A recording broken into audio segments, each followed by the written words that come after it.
I remember people at a protest saying, if we stay at home, then we'll die of hunger. If we're out on the streets, we'll get shot by police. So we'll take our chances on the streets.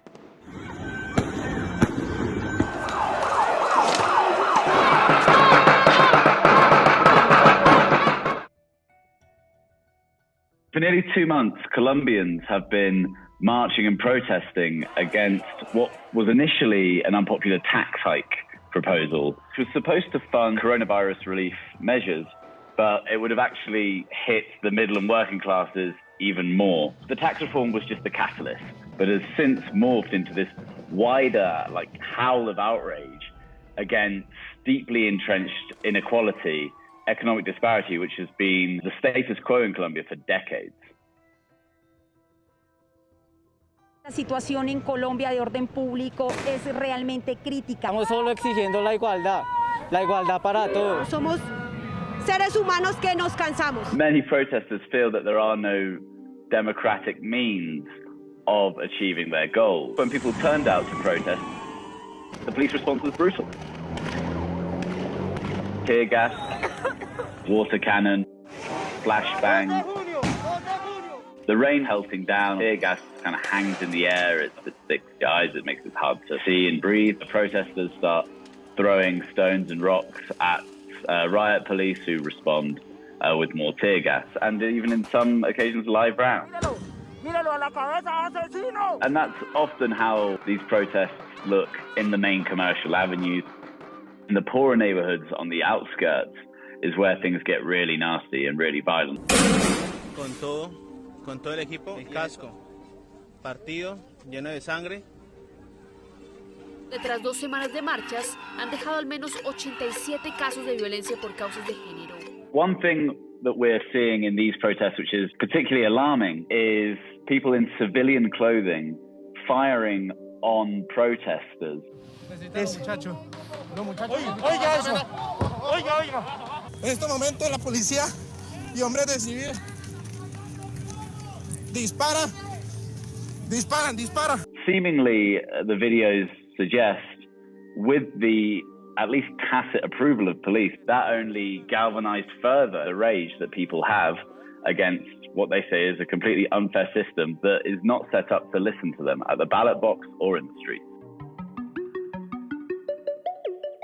Fue utilizada por muchos para exacerbar odios y reacciones violentas. When President Iván Duque gives these declarations to the media, people are angered by them because he's talking to his base about how these protests are simply the result of urban terrorists. The government has sat down with the National Strike Committee that is behind the most organized of the marches, for a negotiated solution, but has also doubled down in its rhetoric, casting protesters as illegitimate in one way or another, either being the work of foreign intervention from Cuba or Venezuela, either being infiltrated by rebel groups.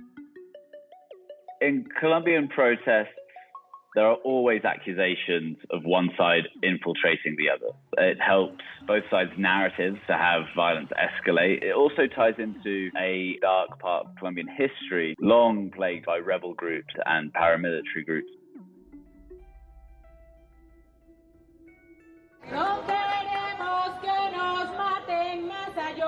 Dozens of people have died. Exact numbers are hard to come by. It's hard to verify data. There's not always a body, for example. There's not always witnesses. Also, in Colombia, often cases are underreported. People go missing and are never reported.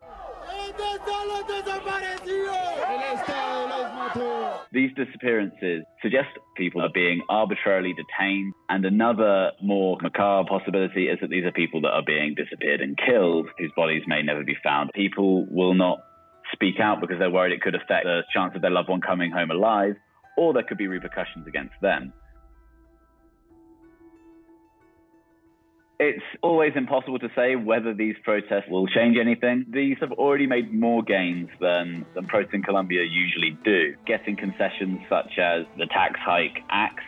The issue, of course, is deeply entrenched inequality that can't be fixed with just one announcement by a president. While the protests may wind down at some point, the will to turn out in large numbers could be hit by general fatigue. It could also be hit by the concerns about COVID at the moment. One thing that I think is here to stay is the anger that people now feel confident enough to express. That anger of these protesters will be a factor in Colombian life going forward and probably a defining factor in next year's presidential election.